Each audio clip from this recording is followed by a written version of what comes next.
नमस्कार. Ashish Datta YouTube channel मराठीवर आपले मनापासून स्वागत आहे. क्रीडा क्षेत्रातील एक अत्यंत महत्त्वाची बातमी घेऊन मी तुमच्या समोर आलेलो आहे. तुम्ही जर चॅनलला नवीन असाल तर चॅनल लाईक आणि सबस्क्राईब करा, जेणेकरून तुम्हाला नवीन क्रीडा क्षेत्रातील माहिती तसेच स्पर्धा परीक्षा, MPSC तसेच सरळ सेवा, तलाठी, शिक्षक भरती यांसारख्या विविध स्पर्धा परीक्षा यांची पूरक अशी माहिती या यूट्यूब चॅनलच्या माध्यमातून तुम्हाला सांगण्याचा मी प्रयत्न करत आहे. अशीच क्रीडा स्पर्धेतील एक महत्त्वाची बातमी येत आहे. जॉर्जिया येथे रंगलेल्या विश्वकरंडक फायनलमध्ये भारताच्याच केनेरू हम्पीला पराभव करत नागपूरच्या दिव्या देशमुखने विश्वकरंडक पटकावलेला आहे. नेमकं बुद्धिबळ क्षेत्रातलं हे नाव महाराष्ट्रासाठी सुपरिचितच आहेच, पण नेमकं बुद्धिबळ क्षेत्रामध्ये या महाराष्ट्राच्या लेखीने काय काय कामगिरी केलेली आहे ते या व्हिडिओच्या माध्यमातून मी आपणास सांगण्याचा प्रयत्न करत आहे. दिव्या देशमुख ही मूळची रहिवासी नागपूरची आहे. कौटुंबिक पार्श्वभूमी म्हणजेच तिचे आई वडील दोन्हीही डॉक्टर असून उच्च विद्याभूषित आहेत. आई वडील दोन्हीही डॉक्टर आहेत. लहानपणापासून बुद्धिबळ खेळाची आवड असणारी ही पुढे याच क्षेत्रात करिअर करणार असा तिने ठाम निश्चय केलेला होता. तिची कारकिर्दीचा थोडक्यात आढावा आपण या ठिकाणी बघणार आहोत. 2012 साली ती वयाच्या 5व्या वर्षी तिने अंडर 7 म्हणजे वयाच्या 7व्या वर्षी स्पर्धा जिंकलेली होती. अजून तिने दक्षिण आफ्रिकेतील डर्बन येथे झालेल्या अंडर 10 वर्षाखालील विजेतेपद पटकावलेले होते.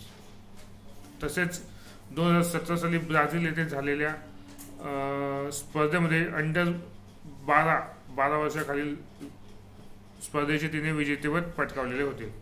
2023 साली तिने आंतरराष्ट्रीय मास्टर्स म्हणजे IM हा किताब पटकावला होता.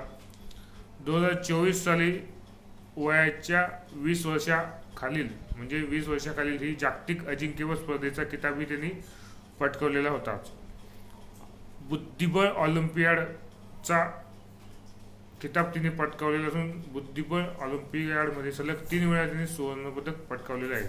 म्हणजेच लहानपणापासून बुद्धिबळ खेळाची आवड असलेली ही दिव्या देशमुख आता नुकतेच तिने विश्वकरंडक स्पर्धेत भारताचेच केनेरू हम्पीचा पराभव करत विश्वकरंडक पटकावलेला आहे. केनेरू हम्पी ही देखील भारताचीच खेळाडू होती.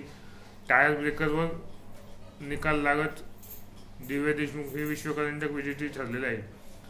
विश्वकरंडक जिंकल्याबद्दल तिला खूप खूप अभिनंदन. पुढील वाटचालीस देखील शुभेच्छा राहतील आणि पुढीलही स्पर्धांमध्ये भारताचे प्रतिनिधित्व करत भारताचे नाव उज्ज्वल करावे हीच या व्हिडिओच्या माध्यमातून अपेक्षा राहील.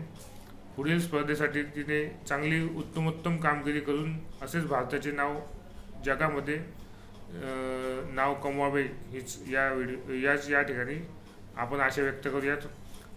तुम्ही जर चॅनलला नवीन असाल तर चॅनल लाईक आणि सबस्क्राईब करा, जेणेकरून तुम्हाला नवीन नवीन क्रीडा क्षेत्रातील तसेच MPSC, सरळ सेवा भरती, तलाठी भरती, शिक्षक भरती, आरोग्य सेवक भरती, इतर अनेक म्हणजे नवोदय विद्यालय समितीतल्या भरती, स्कॉलरशिपच्या भरती, NMS भरती अशा विविध स्पर्धा परीक्षेच्या तसेच क्रीडा क्षेत्रातील नवीन नवीन बातम्या तुम्हाला या यूट्यूब चॅनलच्या माध्यमातून बघायला मिळतील. तुम्ही जर चॅनलला नवीन आला असाल तर चॅनल लाईक आणि सबस्क्राईब करा, जेणेकरून तुम्हाला या व्हिडिओच्या माध्यमातून नवीन नवीन अपडेट मिळतील. तुझाच एवढंच. धन्यवाद. जय हिंद.